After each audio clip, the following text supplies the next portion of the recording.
Hello everyone, I am Tacit and welcome to the Gems of War Campaign 8 week 3, day 2. So today, of course, main thing that we got going on is the Depths of Sin faction. Only day to go and get this weapon, which is kind of underwhelming, though not the worst faction weapon. It pulls an enemy to and myself to the front, create some skulls, and then 8 more if its life is greater.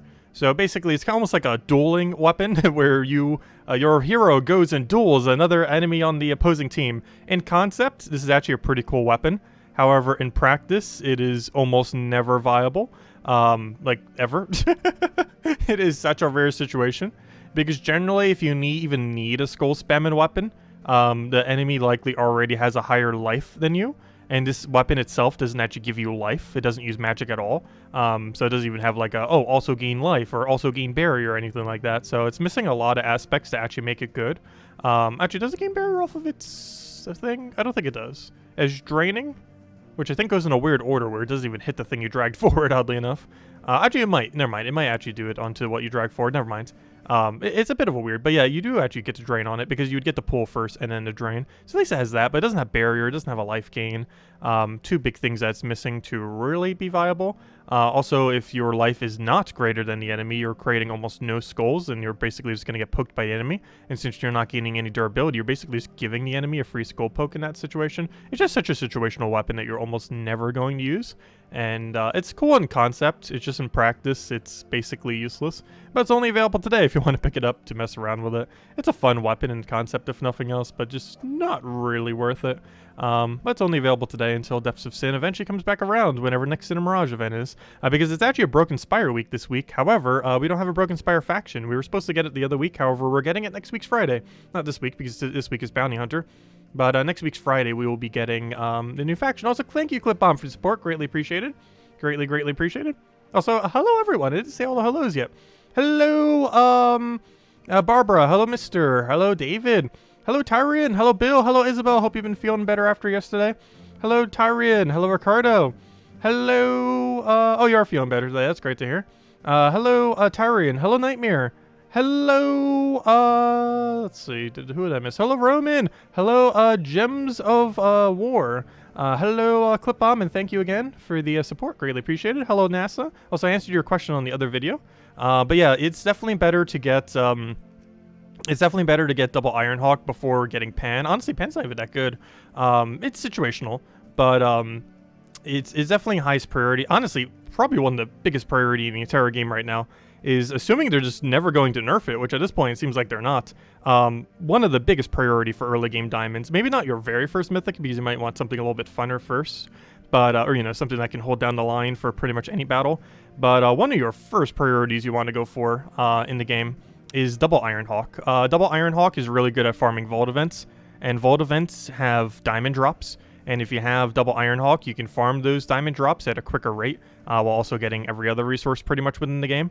So it is super high priority to focus double Ironhawk before pretty much anything else when it comes to Soulforge stuff. Oddly enough, the best thing in Soulforge this week is like an early game Tesla.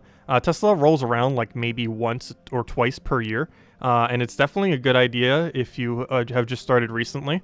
If you don't have like a single Tesla or double Tesla yet, it is probably one of the only legends, if not the only legend, that is actually worth crafting from an early game perspective, or even ever, just because it's just so strong. Also, I didn't mention it for the video thing, but you can actually just run Tesla for the faction as well.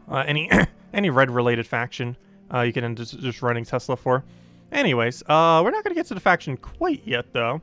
Kind of want to go clear out all the other related dailies first, like dungeons and stuff.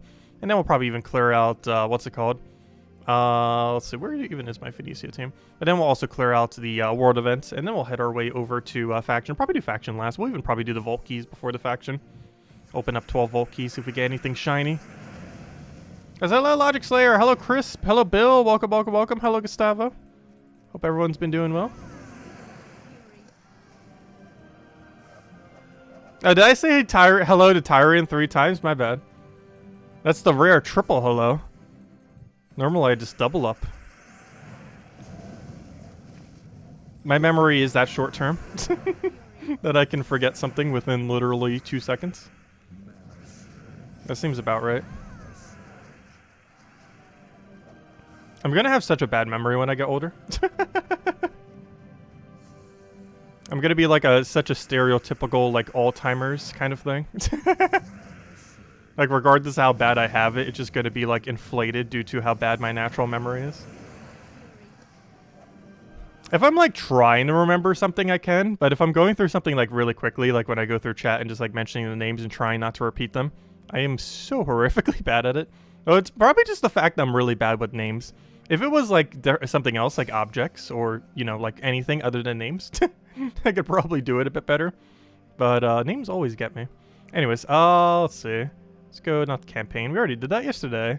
Let me go grab all this loot, because we actually have some good loot today.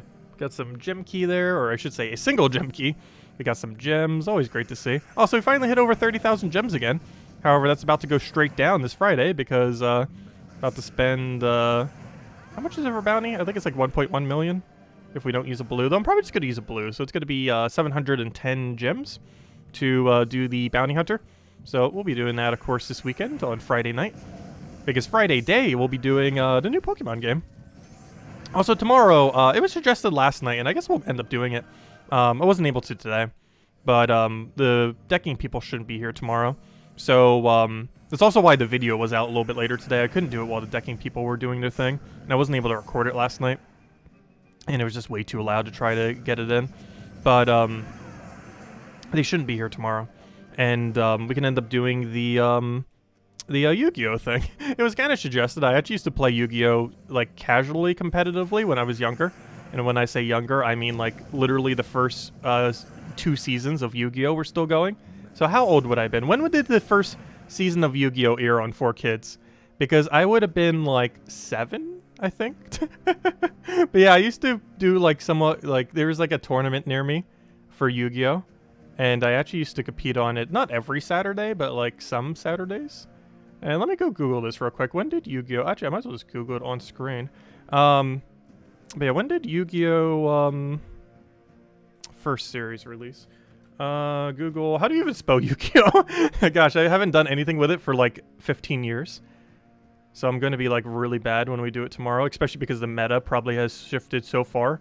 Not to mention I probably don't even remember the old meta. Yu-Gi-Oh! Oh, when did this thing come out? So 1999, Yu-Gi-Oh! Season 1. How about I type in that? Because this is how old I would have been when I was competing with it. Like Season 1, Season 2. When did Season 2 come out? Season 2. Because that would have been like a better indicator. Like 1 year before Season 2. When... 2002. So I would have been 6 or 7 years old when I was competing like somewhat competitively locally for Yu-Gi-Oh! I never won, but I got like I was like legitimately beating people. Like I never made first because obviously pay to win decks and stuff like that would win first and all that, and people like, you know, that were in like their 20s, 30s, 40s. But I did pretty decent for like a 6-year-old. But yeah, I haven't done anything Yu-Gi-Oh! Related since I was like 10 or 11.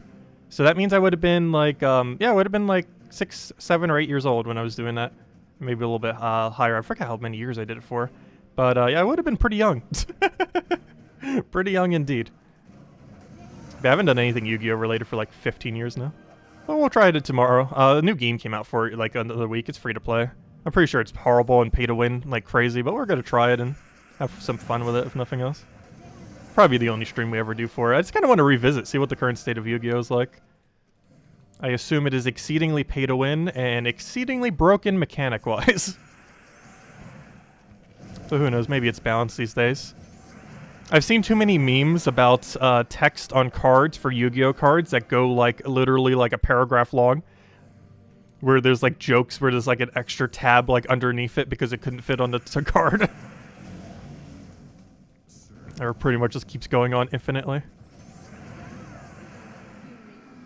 But yeah, some cards seem to have way too much text on it now. It was a lot simpler when you could just play a card and it's like, oh, this one just has good stats. It doesn't even have any effects. And then some of them now, it's like, here is the whole dictionary on the effect of what this thing does. with such an elaborate effect, you have to go to this like third-party resource just to like fully understand what it is saying. I'm pretty sure it's not that bad. Though who knows, maybe it is. Probably like all the mythic and legendary cards probably are. Or like the super rare ones. Anyways, so we cleared out that.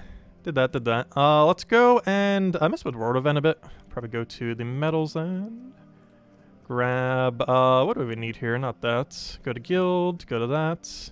Get some of the event done. Oh yeah, I have the cheaper set right now. I guess we'll show this a little bit. I showed this for the video, haven't showed it on stream yet. Of course, we covered the video finally. That was up a little bit earlier today. By a little bit earlier today, I mean like 1 or 2 hours ago, I think is when it finally went up. But it's up now. So this uses Summer's Fury, a lot easier to obtain than Flamefer. Also creates some red, which is nice. It's mostly based on Angry Mob, just kind of going crazy and resummoning all over the place. It's a bit slower than running the other team, but it still gets your job done. It uses lower rarity. This is only an ultra rare compared to Merilith, which is an epic. And the weapon is pretty much just auto-free if you're about level 200 or so. So a lot easier to obtain this team compared to the other team, even though the other team is also kind of easy to obtain. This team does not function as well, though. That's not a horrible functioning team. Like, it's getting the job done. I would definitely advise using the other one compared to this, so I might even switch back to it soon.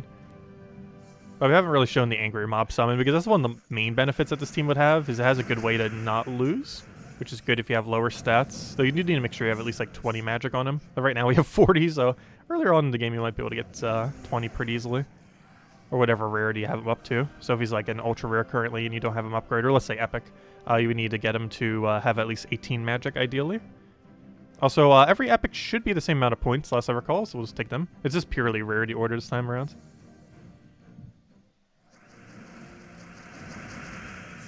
Oh, nice. A bunch of people hitting 1,800. I will not join you guys for like another year because I'm like a mile away from 1,800. I am not hitting 1,800 anytime soon. Unfortunately.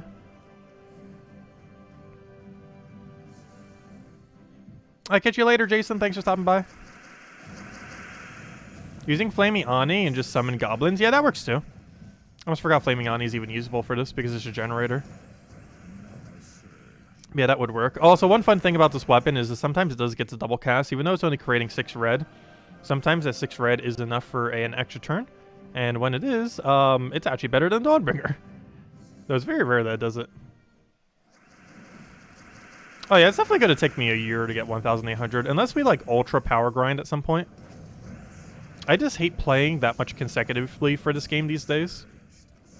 Like, it just burns me out a bit too much. Like, playing for an hour or two is not that bad. Like, power farming for like 5 to 8 hours straight, I just cannot do with Gems of War these days.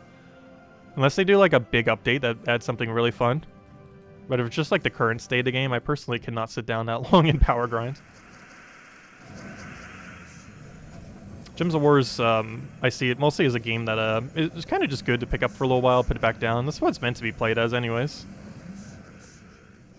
Just kind of pick it up, play a few rounds, put it back down. I don't feel like it works as well, especially in its current state for like power grinding. Some new patches can be good for that, though I would say the general state of the game is not overall. At least for my personal taste anyways these days. And we already have like, what, 13,000 hours? We already have a lot of time. I mostly just like it for its progression system. And of course, the community behind the game has been astoundingly good for its entire history. Like, I know that's one of the reasons I never got into Age of Ashes, which also, that game pretty much is already dead. Like, Gems of War is like multiple times bigger than it, even though its peak concurrent was higher than Gems of Wars ever was. I always find that really funny, too. Like, all these free-to-play games that keep coming out, and then they kind of, like, die out. And then you look at something like Gems of War, and it started with, like, barely any player base, but, like, a moderately okay amount to still function. And then it just kept going up and up and up and up, very exceedingly glacially slow.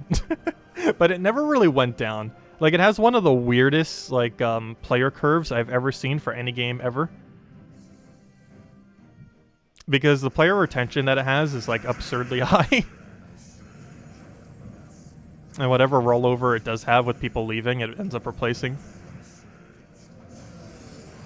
To a degree that slightly increases over time. It's just really weird compared to other live services. Hey, we got a purple. Nice. We still got a few more orb drops there. We're at event done. I don't think we'll be close to it until probably Thursday or Friday.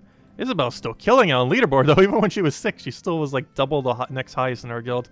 Also, we still have 2 zeros. Rogue! I'm not sure if Rogue's even here right now. Rogue, you still have 0! As well as crippling depression. It might be inflicted with depression currently. We'll need to wait till later in the week. Anyways, so let's go to, let's go run the, let's go run, the keys real quick. So let's go see if we can run a extra code. That is not what I want. Though while I'm here, no, I'm not even gonna bother. No treasure hunt. I'm not even gonna give it the light of day.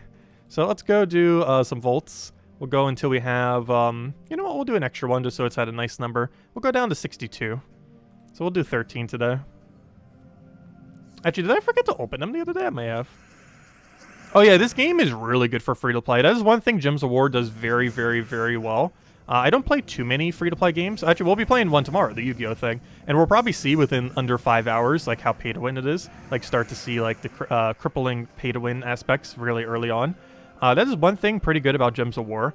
While Gems of War's early game is a little bit sketchy, like, super early on if you're a little impatient. But if you're playing a little bit slower, it's not as bad. But if you're, like, sitting down and playing for, like, 10 hours a day for an entire week, it might seem a little slow when you're first starting out, especially if you're not in a big guild.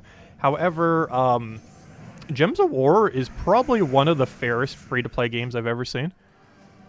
While I wish they wouldn't money lock like some of those weapons and a few other things. Oh, good, we got a blue. Oh, we'll be using that blue this Friday. But its free-to-play system is so ridiculously good. Because there's basically almost nothing that is money locked, and the few things that are money locked aren't really that relevant to ever obtain, unless you're like a really hardcore completionist for the game. But it's definitely a game that could very easily be played free-to-play. And also the best paid option in the entire game. I will be making a video on that soon. That's one that I think I want to go over really soon. It's the first guide videos I want to start getting into for the year. Is every single resource related one. We're going to be splitting up into 3. One being all resources except for 2. Then an isolated video specifically only on gems. And then another one specifically only on money. But for money, they end up making the best purchase, the Death Knight armor purchase, cheaper. It's only $20 now instead of $50. So not only is it like super good free to play, but the best like paid option in the entire game is now cheaper. That's not gonna die next turn. That is extremely problematic. Oh no, I can kill it now. There we go. Yeah, the amount of gems this game gives for free is insane. I wish Puzzle Quest 3 would have been better like that. That's one big issue with Puzzle Quest 3 right now. So I'm not sure what they're really even doing with it at this point. I've still barely been doing the daily system for it. I still have been, but like increasingly less. To the point now where I think I just do the challenges every single day. The ones that are more enticing. Which takes like, what, like 10 to 30 minutes, depending on how much it wants to lag. But, yeah, it definitely needs a lot of work. Like, Puzzle Quest 3 that they're working on is a lot more of like a horrible free-to-play game. Compared to Gems of War, that is, very, very good for free-to-play, as far as how it's structured.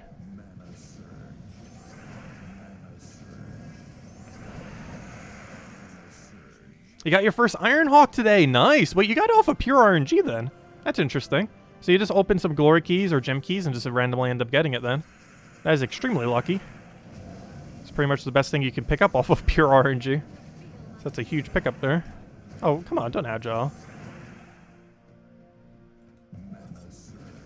I'm not sure when the next Adana event is. Because the 2 easiest times to get it is Adana event or if it appears in Soulforge. It appearing in Soulforge takes place about every 3 to 4 months. Ooh, this could be a big drop. It is a big drop. Okay, we'll go hand out a code. Or an extra code in a little bit. I can't remember what number I said it would do down to. I think 62. Can't remember. Let's just go to 62. And he just dies. But yeah, Ironhawk is just such an important pickup. Oh, we got green. I was hoping it'd be blue or something. Especially double Ironhawk. It's just so good for running vault events. And vault events give you the most resources in the game.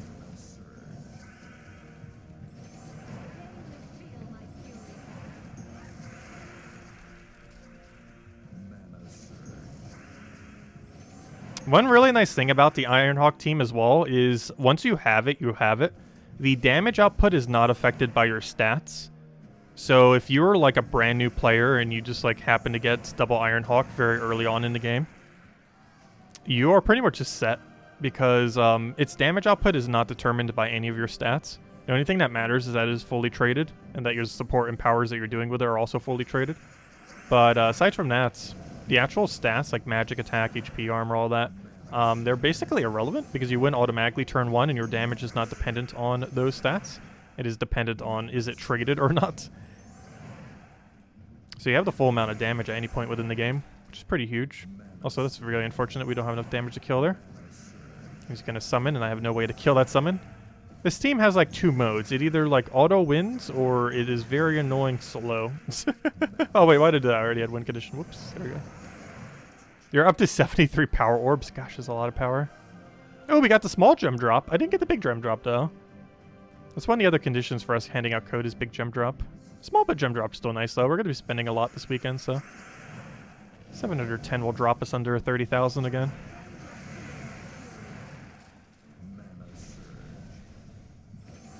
I'll take the red over there. He'll just die out and be good to go. Hey, we got... Gosh, we're doing so good on tarot cards. Also, I forgot the Devil's even in the drop table. I have so many copies of the Devil now. Hey, 2 more.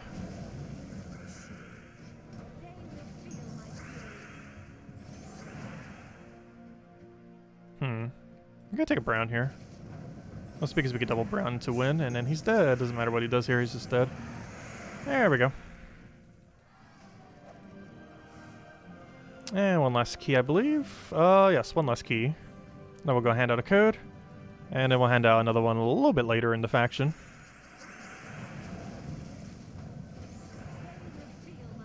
Okay, do I have a cascade for that? No. Yes, kind of. It's not an extra turn cascade, but it is a mana cascade. Good enough. Do we have purple surge here, or brown surge, or anything? Tried for Alpha Sky, didn't get it. No, we got the Witch Gem. I don't think it's gonna matter though. Unfortunately, not Phoenicia to full mana. Also, in me doing that, I can't take the other mana, and now I can't get to full! And now we win. Doesn't matter what he does here. Even if he runs away, we still get the loot. At least in this mode anyways. Normally you would lose it, but this mode is weird. Come on, power, power, power, power, power, blue. That is none of those things. Well, we got some gems on the side at least. Anyways, let's go hand out a code. We'll hand out 2. 1 right now, 1 a little bit into the factions at some point. Let's go to the faction. Let's see. Also, the computer's not slow today. I have no clue why it was so glacially slow yesterday. But it was. I guess it maybe just needed a restart. Because, gosh, is it like a billion times quicker today. And I even have Photoshop still open too, which normally lags it. Which I didn't yesterday, but I do today. And normally that makes it a little laggier, and it's not even like affecting it right now. But there you guys go. There is the redeem code used on gemsofwar.com underneath the redeem code section. Your invite code can be found in your settings menu. Whatever game says right over there is what you put in for your invite code. Redeem code is right over there in chat, starting with those 2 letters. I almost said those 2 letters. I don't think YouTube would censor the video if I said those 2 letters consecutively, because I know in that one, in that Scrabble-like RPG, that should be coming out next month, unless it gets delayed again. It was supposed to come out this month, but got delayed to next month. But when we did that one stream for Words Can Kill, we ended up saying those 2 letters together, and the video didn't get demonetized, but I don't know. YouTube's weird sometimes. But that redeem code that starts with those 2 letters and gives the same word as always. 2 treasure maps, 1 gem key, 200 souls, and 2,500 gold. But yeah, I didn't actually demonetize that video when I said those 2 letters consecutively multiple times during that one. It was just kind of a joke because it was a Scrabble game, and we had a deck that had both U and F in it. So it was a pretty funny build because we had a lot of situations where U and F would be used together to do various words. And if I'm not mistaken, the full word was actually not censored in that game, which is weird because some words were censored, like some like curse words and other similar things. Yet that one word wasn't. Like the full word, which was really funny. So we actually had to use it multiple times to win during that one run. It was a funny run. Anyways, where were we? Let's go to the faction. Let's do the faction. Oh yeah, I don't have a team. Let me go get the team. Did I just run Tesla? I showed one for the video thingy. This also works. Honestly, I might as well go with this. This This is kind of fun. I don't think I've ever actually used this exact build for a, I've been trying to show new ones there so I don't keep showing the same thing every single week, even though I sometimes show the same thing some weeks. But, I'm trying to switch it up some. This is kind of like a, gargoyle team, except switched up like crazy.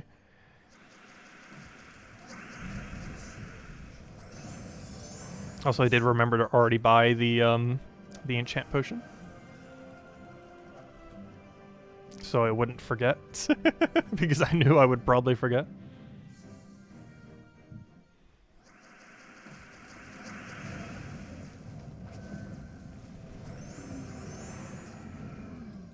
Tyrion, yeah, you could do it that way as well. Spread it out.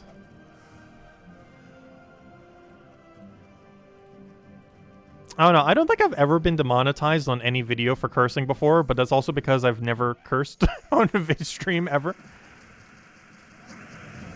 Unless I was like reading dialogue line of something. And even sometimes then I still censor it. But unless I'm like literally reading a dialogue line from a game that happens to have it. Or like that one stream where it was just a joke because of the Scrabble like word kind of setup that kept doing it. But I've never been demonetized for anything like that. I'm not even sure if YouTube still does or if I just never do because I just never do. It can't demonetize me for something I don't ever do. Because I never like naturally curse ever.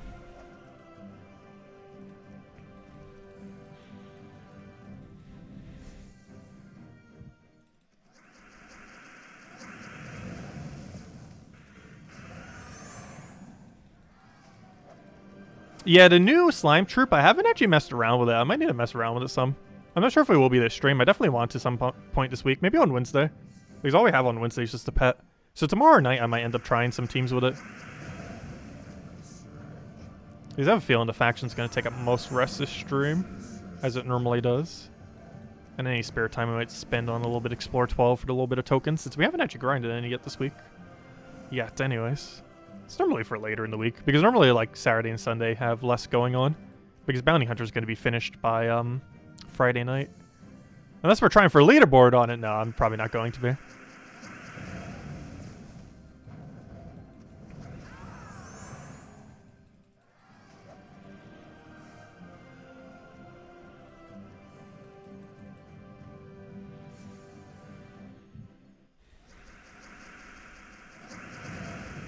Yeah, this team's getting the job done. I never messed with this exact team before, but it's doing what it needs to do. Which kind of makes sense. It's basically just an AoE option into a bunch of other mess. Also, what medals am I even running right now? I believe I'm running 8 magic when I should be running 20% into 8... Or sorry, I should be running 8 magic into 20% mana start instead of 12 magic, because I believe I'm running 12 magic right now. I should probably go change that. What hero class am I using? I assume Frost Mage. I am. I don't know, 20% only helps 2 troops. I'd almost rather have the extra magic. I'll go mana. Oh no, when it comes to relevant things on our team, well, it helps Thrall get up by 1 extra mana, I guess. Because 20% does give Thrall 1 extra starting mana. I believe even troops that cost like 3 mana, it still gives 1 mana too. Because it rounds up in a weird way.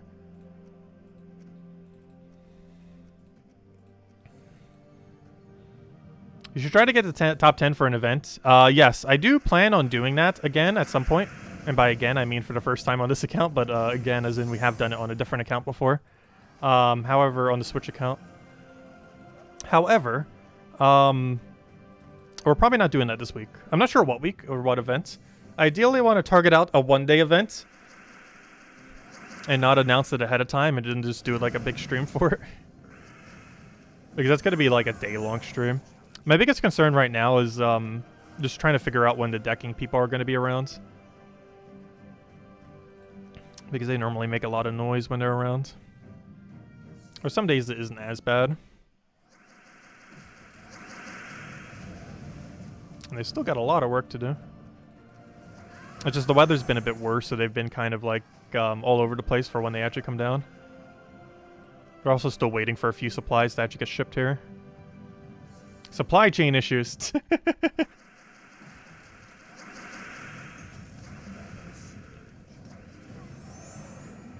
But yeah, the price of wood has gone up so much.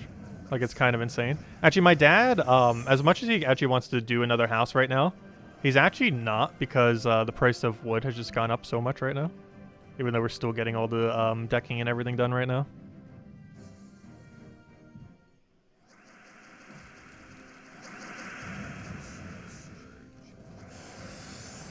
Are they getting paid by the hour? I have no clue how they're getting paid. We're getting charged based on its completion, but I have no clue how they are specifically getting paid.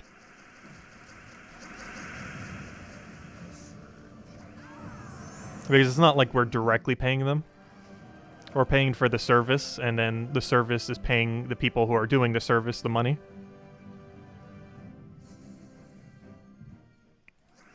Because we're basically paying for the completion of the task, not for their hourly work. It's not like a plumber or something where it's like, oh, you hire them for like 2 hours to go do something, and then they do it, and then you're good to go. Because they're being paid by the company that's doing it. And we're just paying for the completion of the task. So we're not like directly paying the people who are working on the decking. Or, you know, in an indirect way. Like, we're paying for it, but, you know, in a sense that it's not like we're not like directly hourly paying them. It's the main company that is.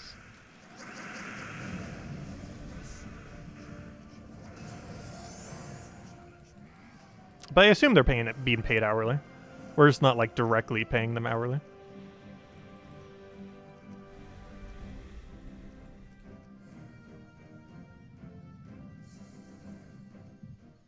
They're being paid by how many times I mentioned them on this video. I know, I explained that very weirdly, but I think you get the point. I'm not sure what the proper term is for it. It could probably be summarized in one word, but I'm not sure what the proper term is for that. Where you pay for a service's completion, but the hourly wage is done by the company itself. There's probably a proper term for that.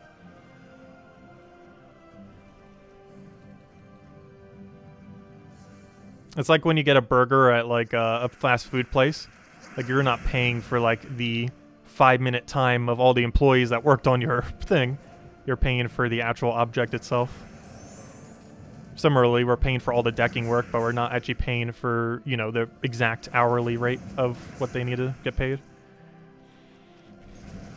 That's why to do that. Throw would have been safer there.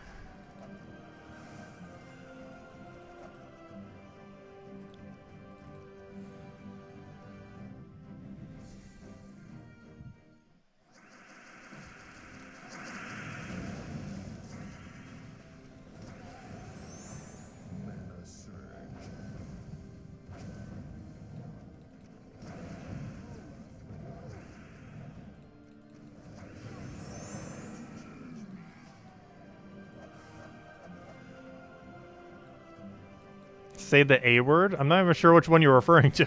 I don't know, what even is the A word? Like, I'm legitimately trying to think of what word that could be.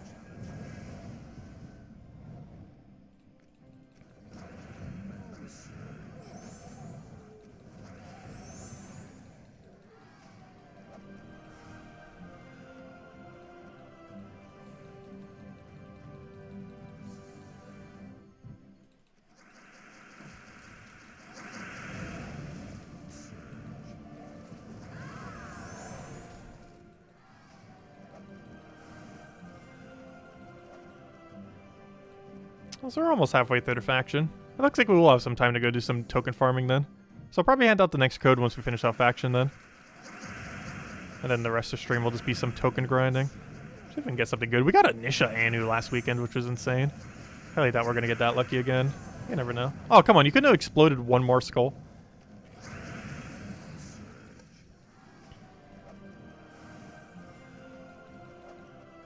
That's kind of unfortunate.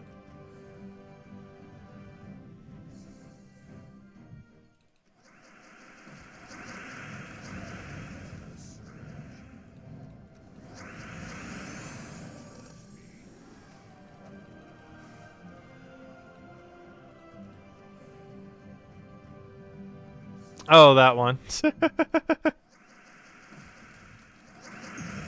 I know what one you're referring to now.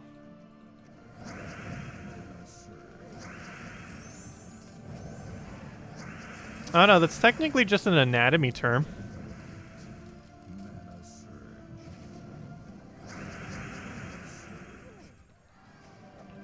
Just a different way of saying the anatomy term.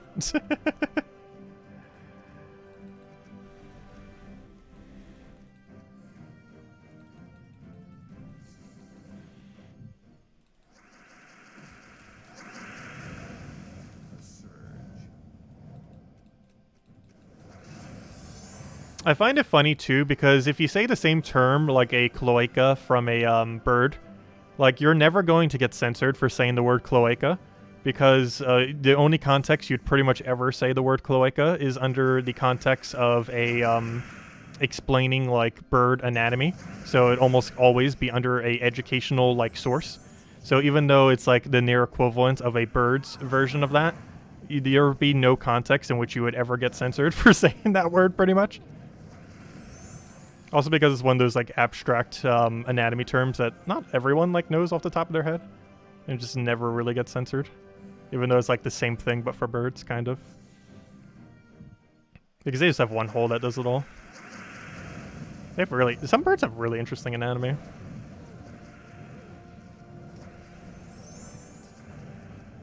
Some reptiles have it too. Actually quite a few reptiles.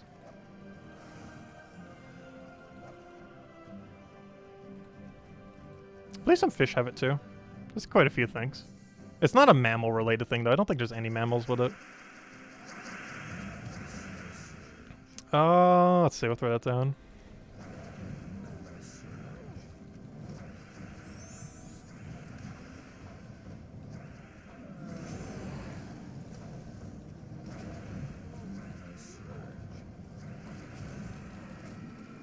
Hello, Bushka! Welcome.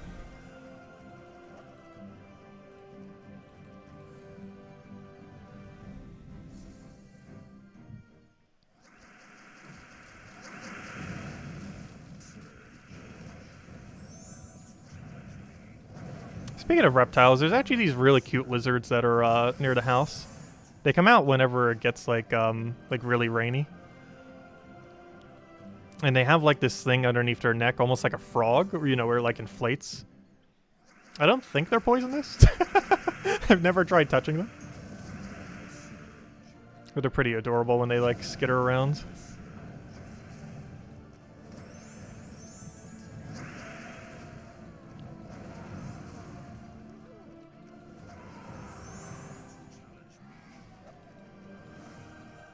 They're not iguanas, no. They're way smaller than iguanas. They're like a small lizard kind of thing. They're almost like salamander-like. But I don't think they're called salamanders. I'm not even sure what they're called. I'm pretty sure they're not poisonous, but they have coloration as if they are. Because generally in nature, the more colorful something is, the more dangerous it probably, or the more likely a reptile or amphibian is colorful, the more likely it is poisonous. That's not always the case. Some of them just mimic the coloration to pretend that they're poisonous, even though they're not. And I'm pretty sure that one's just pretending. That's why they have that little thing that inflates, so they can puff themselves out to make themselves look more intimidating, so things don't eat them. Not sure how effective that is for it, but apparently there's some population still around, so they seem to be doing something right. The insurance lizard. Is it a gecko? It might be a gecko. It might be some subsection of a gecko's species. Like, it's smaller than my hand size, is the size of the lizard. They've been around here for, like, a while now, too. You don't see them too often, but they do come out from time to time. I'm not sure where they even hide at. I see them around here and there. Did they shill for car insurance? I actually really like some of the Geico commercials. I don't have a car, so I don't need any insurance. I'm not sure if I would go with Geico if I needed to. I'd probably try to find something that's a little bit better, because I assume Geico is not the best option, even though they advertise like crazy.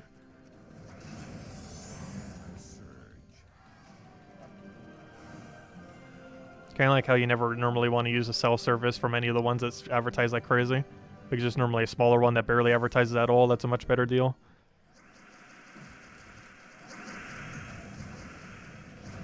Though I do have to say, the Geico commercials are great.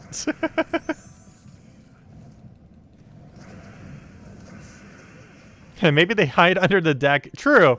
Maybe that's why I've been seeing them some. Maybe they have been hiding under the deck. Though I believe they like sunlight, so they wouldn't hide too often like that. But I'm not sure.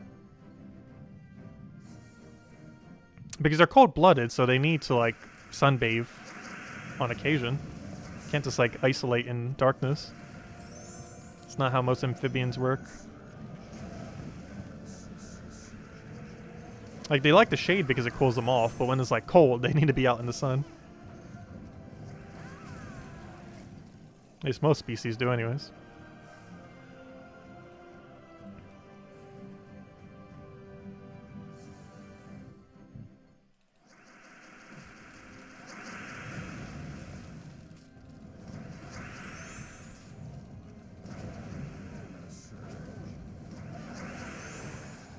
And that's why we have this guy. He's really good for cleaning. He also mana accumulates off it and has extra turn potential off of it. So if they ever do like a random revive, one thing Gargoyle does pretty well. He has really good single target damage.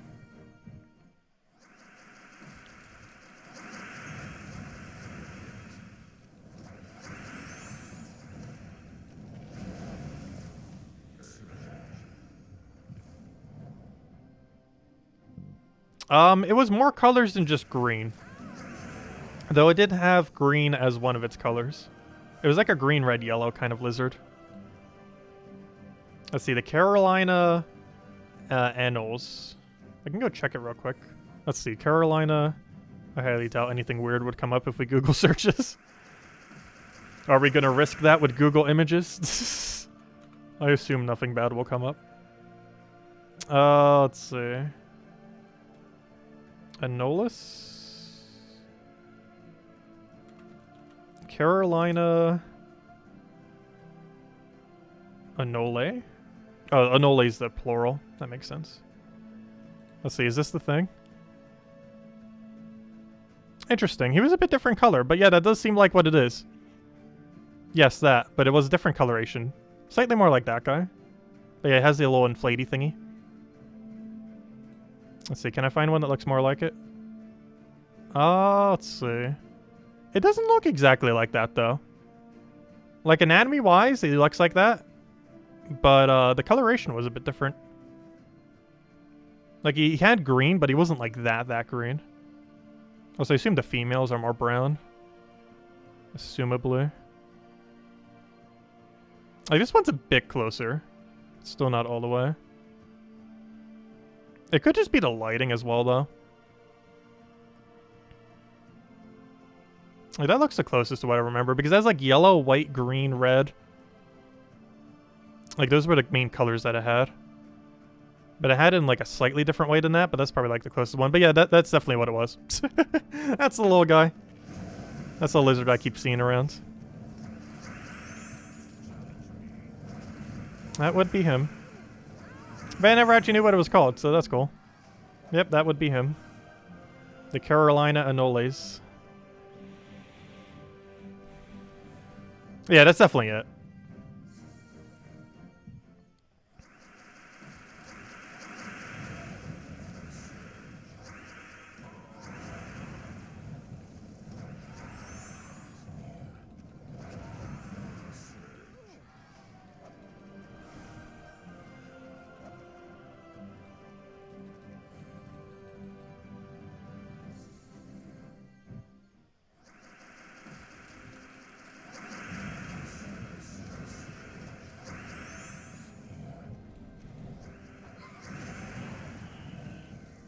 Oh, I don't have a win condition here. Actually, yes, I do. Thrall. Thrall, you can pretty much just assume, especially in a faction, that he's going to destroy every skull on the board. So however many skulls there are on the board is pretty much how much damage he's going to do. That is pretty much Thrall in a nutshell. You can also tell with Leprechaun how much damage it's going to do based on how many greens, or how many skulls are next to greens. Oh, come on. We got full mana from that. but it didn't give either of our 2 attack options full mana. It gave our mana accumulation option the full mana, and I believe it gave our Thrall the full mana, which is like the most pointless thing to have given full mana. The only thing I hate about Wish is it's really hard to determine what of its 5 effects it does. Actually, one of them is really obvious if it gives the enemy mana. But the other 4, if it gives 1, 2, 3, or 4 of your allies full mana, it's hard to determine exactly which one it has done in some situations. And I wish there was an indicator numerically on the screen showing like, hey, it did 1 or 2 or 3 or 4 to kind of just give an indication. Because right now there's no indication as to what it's doing. Unless there's like a text that comes up on the troop that it gets affected by. I actually haven't been paying attention to that. Maybe it does. Let me go destroy it right now and see. Oh, okay. Did we just get it on all of them? Hold up, it does have a text that shows up. It's just we're on such a quick speed I don't normally see it. Never mind, okay. There is an indicator for it. Because I believe I saw a text right over to the side there that had, that showed they all got mana there. Okay, never mind, there is an indicator for it. It's just we're playing on such a high speed I never noticed it. So never mind, they actually did add an indicator, never mind. Not a really obvious one on 4 times speed, but it is there. Oh, I should have taken purple first. I didn't really need it, but oh well.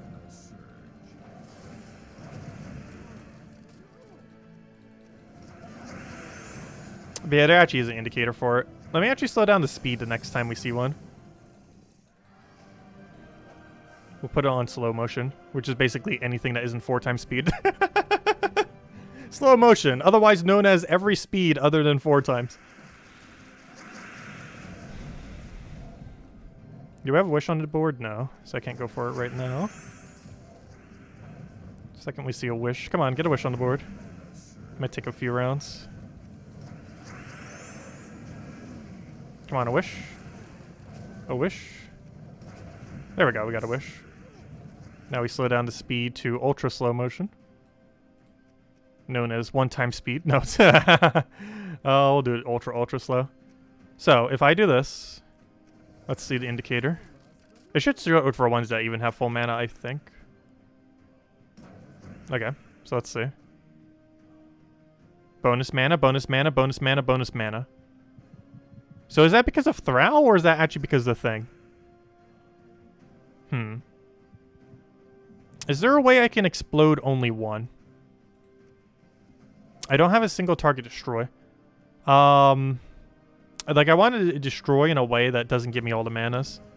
Oh, wait. I didn't even realize it was his turn. I was about to cast my ability. Do your turn, do your turn, do your turn, do your turn. I want to, like, speed it up real quick and then do it the other way, but it might just be quicker to let it go this way. So is it always just showing all mana? Because it's just because I'm doing Thrall? So maybe there is no indicator for it.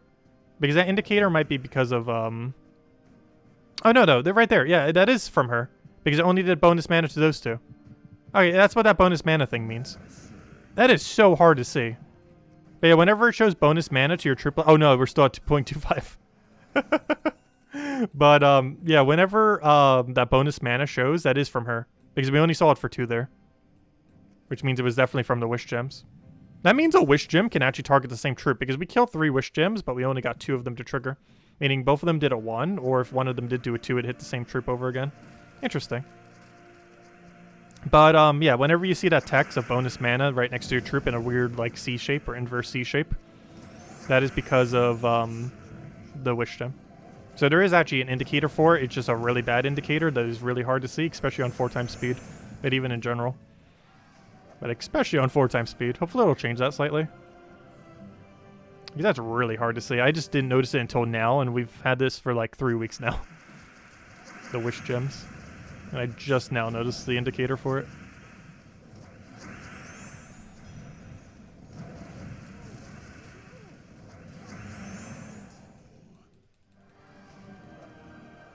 Like, things like the Freeze Gem and the Burn Gem, they were a lot more obvious. Well, especially the Burn Gem. It burns all enemies is very obvious. But even things like the Freeze and Stun Gems, they were a lot more obvious. Like, the animation of what it's doing. But that one's really subtle. But it does have an indicator nonetheless. So at least there's not a lack of indicator. It's just a really clunky one. Especially because the pop-up of the troop makes it even harder, because it makes you look at the center instead of at the troop where you actually the good info is. Oops, I glitched out the screen.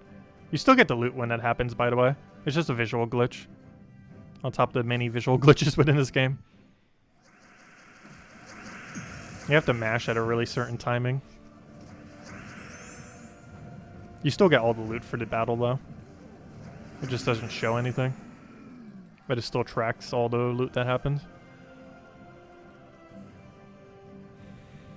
Who would play at that speed? I think it's meant as a slow motion option. However, one thing I don't understand is how anyone can play on one-time speed. I could understand maybe when you're starting. But, like, this speed right here feels like just as much slow motion as the other one. Like, when you're first starting out, I guess it makes it a little bit easier to tell everything that's going on. But, this is, like, painfully slow. Also, one-time speed isn't even what one-time speed used to be. Like, 1.25 used to be the old one-times or so. Like, the actual one-time speed currently within the game is not the old one-time speed that existed before the speed options, which is kind of weird. Like, it's slightly slower than what one-time speed used to be. Or, you know, the default speed for the game. Like, it's something between, like, 1.25 and 1.5. Probably closer to 1.25. Is what the game's one-time speed, or, you know, the only speed for the game used to be. So even one-time speed is technically slightly slow motion. 1.25 or 1.5 is kind of like what the game used to be played out by default. And obviously the new default is 4 times speed. Not that it's default, but you know, it's like after like your first like few weeks of playing or a month or so, like it's the main speed you're probably going to play. You might slow it down for a few things like Guild Wars and such, but you generally want it on the high speed because the economy of the game is balanced on high speed. So whenever you're doing anything farming related, which is almost the entire game, you normally want to have it at a higher speed. Like if an 8 times speed came out, we'd probably do that. Though at that point, they need like an instantaneous speed. Where like no animations whatsoever, no pop-up of the troops coming up, just gems just fall instantly into place. That'd be a really fun speed.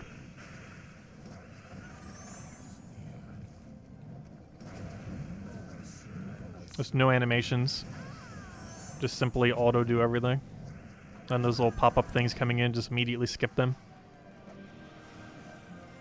Every gem just drops immediately into place.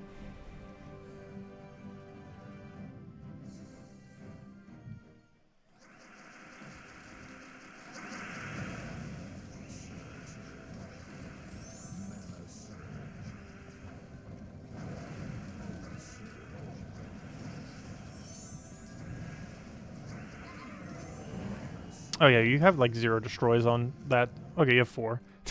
More than 0. I knew it was some amount more to 0, but you know, it's like basically 0. 4 is essentially 0, because you're using 6 mana to cast a 4 mana accumulating ability. So technically it is -2 mana, not even 0. 0 would almost be better. So theoretically it is 0 in that sense. Actually it's more so -2, if he's entangled.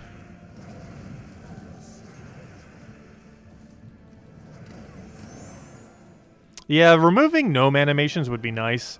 It actually takes up a lot of time when you're doing a Gnomapalooza, because you have to wait for 4 animations at the start of every single battle, and they're not quick. Like, the traits aren't too bad. Like, you have to wait for the traits at the start of every battle as well. However, traits don't take that long compared to gnomes. Like, all traits for all 8 troops happen way before 4 gnomes appearances do, because the gnome appearances just take too long. So not only are you waiting for all 8 traits on all 8 troops, but you're also waiting for 4 gnomes to appear when you're doing a Gnomapalooza, which just takes forever. Or at least a lot longer than a normal battle generally would, to get it rolling.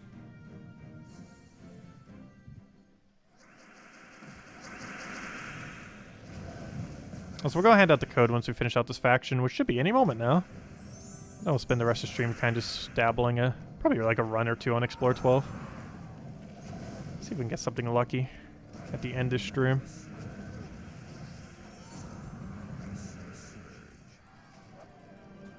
And then tomorrow we'll probably mess with the new Glory Troop, I would say. Most likely. Curious to see what it can do.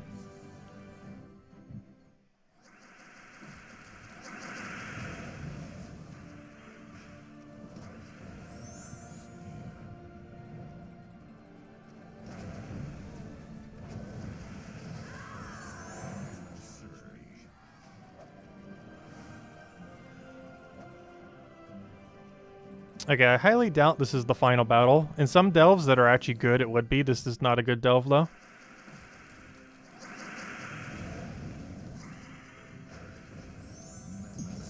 We're gonna do it this way first, because that guy has boost ratio based on attack. And while that wouldn't kill us, he is the only capability of even attempting to kill us on that team. I'm very doubtful of this, but let's see if we got all the rewards. Whoa, we did? Okay, that's weird. I guess I took some really good multiplier order. Because that's not a good faction for score, but we somehow hit enough score. Barely. I'm pretty sure that was like just on the cusp. Also, can you stop giving me green? We've gotten like 5 green orbs today. Which makes sense, is the most common. It would make sense that we're getting the most of it comparatively. It's still not good though. Also, we actually do have a decent surplus of gems. We're still going to dip under 30,000, but barely. If I take enough tributes, we actually won't. If I take literally every tribute, every single hour from now until Friday, we would have enough gems. So there's no way I'm doing that. Because we need sleep. I feel like on an average day, I take tribute like 3 to 5 times these days. I would say as you're progressing through the game, you probably want to aim for like 10 to 12. And I'm pretty sure there's some people that still do that many. The people that have over 100,000 gems right now. Oh no, I'm not too paranoid about taking it. If we ever start like seeing our gem amounts start to kind of like dwindle down a bit, then maybe. But in the current state of the game, it's kind of fine how many gems we have. Like anytime we want to spend a bunch of gems, we normally have the capability to spend a bunch of gems. As long as we're not like ultra reckless with them. Let's see. Right, there you guys go. There's a redeem code you use on gemsofwar.com or the game code section. Your invite code can be found if you're... Well, you guys already know. I already explained it the stream. But there you guys go. Enjoy. And definitely feel free to leave a like on the stream. Helps out a lot and is greatly, greatly appreciated. And if anyone still has any other questions, let me know. Alright, let's go run chest or 2. Let's see. Do I even need to run... let's run for... We'll go for 1 chest, I think. Just 1 little chest to see what we get at the end. And then tomorrow night we'll mess with the new glory troop and see what it can do. Oh, I'm using the wrong team. Whoops.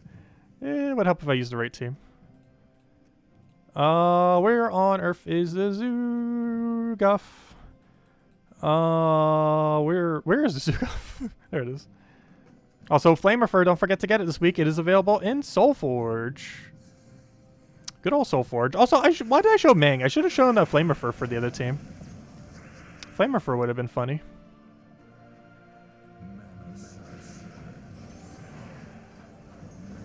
Because it's actually a Flamerfur week. Good old Flamerfur. I think I did mention that you could use Flamerfur instead. But I didn't actually show a Flamerfur despite it actually being available this week. It's kind of funny because I didn't actually show the Tesla team for the faction either. Mostly because I'm trying to show different things if I can on occasion. It's because I feel like I show like the same like 4 teams every time for faction. Mostly because there's like 4 to 5 teams for faction. Mostly because realistically there's like a dozen total. Unless you just really want to mess around with something for the sake of it.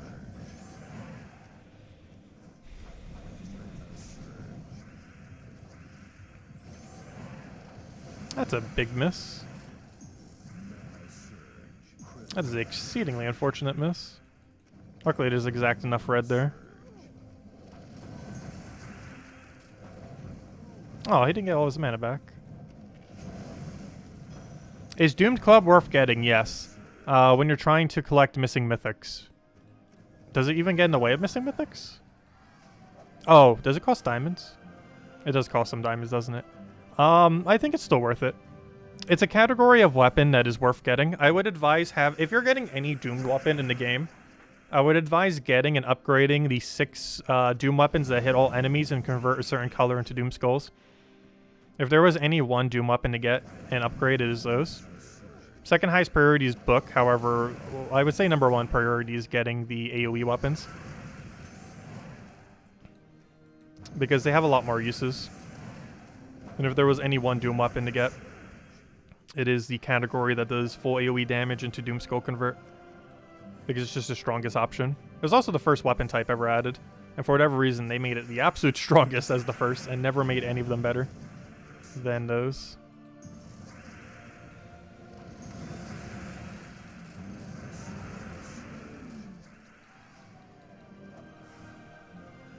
I forgot. They cost like 800, 900 diamonds, don't they, or something? Like almost 1,000. But still, if you break it down, it's like 1/4 of a mythic and diamond cost. So it's not that bad. Because if you're only getting the AoE ones, for the cost of 1.5 mythics, you can have every good Doom weapon. Which is basically in itself 6 mythics in a sense, or 1 really good mythic that's exceedingly versatile. So it's definitely worth it.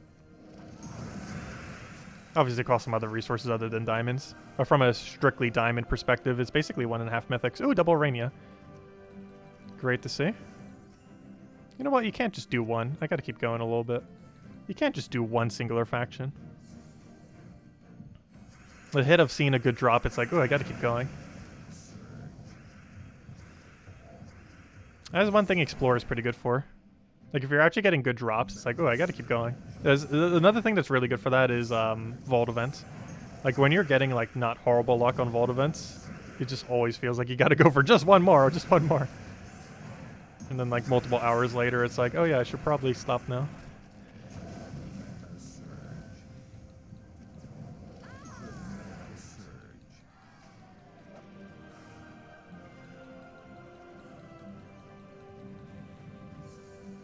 Since you got Flamer Fur this week, has been finally able to use your Zoogoth. Nice. Well, you can use Zoogoth without Flamer Fur.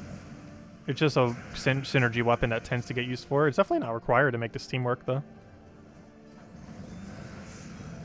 It's one of the better options for it, but it's not needed.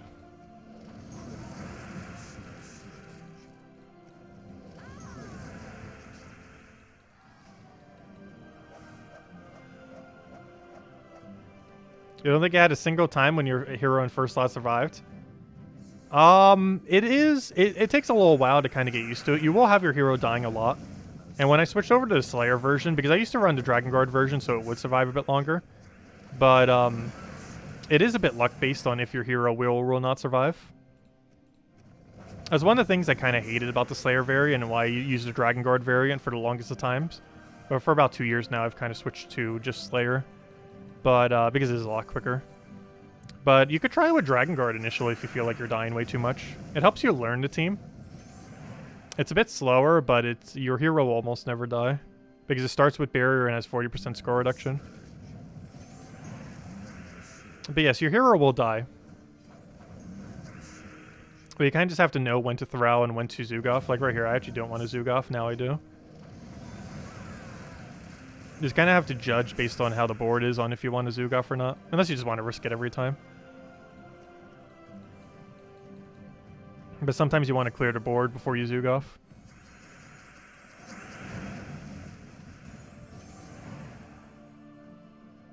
Gosh, why is everything so bad? Trying to get one of our mana accumulators up. There we go.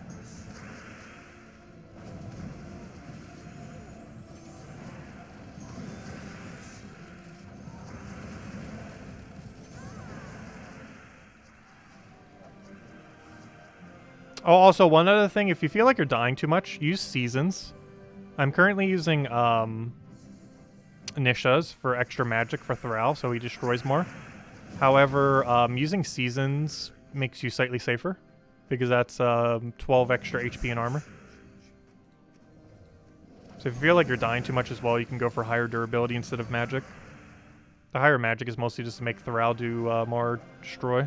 It technically makes Flamer Fur do more damage too, but very rarely is it going to be a poke. Also, exactly at 0. Perfect. Let's go open this chest, see what we get. We got... Oh, that's disappointing. Come on, we got the good chest. I was hoping we can get a better follow-up one. That's a lame one. Oh, well. Yeah, tribute's ready, though. 19 gems. I feel like the average right now is like 21 plus, so that's actually kind of below average. But I can't really complain about 19 gems. Still really solid. Oh, and here's the redeem code from earlier. We ended out 2. That was the other one. Do you ever cast Flamer Fur in the sequence of casting? I'm not sure what you mean by that. Normally you open with Flamer Fur, otherwise you don't cast it at all. Unless there's so much red on the board where you know you're basically going to extra turn. But the main thing with Flamer Fur is you tend to open with it in order to do 2 things. One is hoping that Thrall has 13 plus red, and then you could just go and do his ability for extra turn. The other is if you haven't cast Zug off yet, it places burn on the opposing team. So if you do that into a Cascaded Skull, it kills out first slot, which is one less thing you have to deal with. But normally you want to open with Flamer.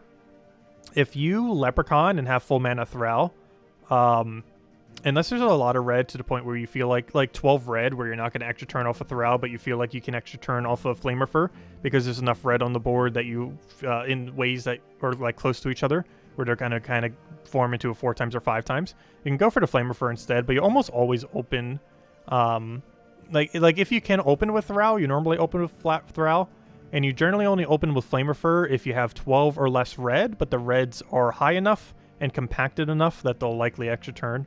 So it really depends on the situation. And you kind of learn that as you just kind of play the team more.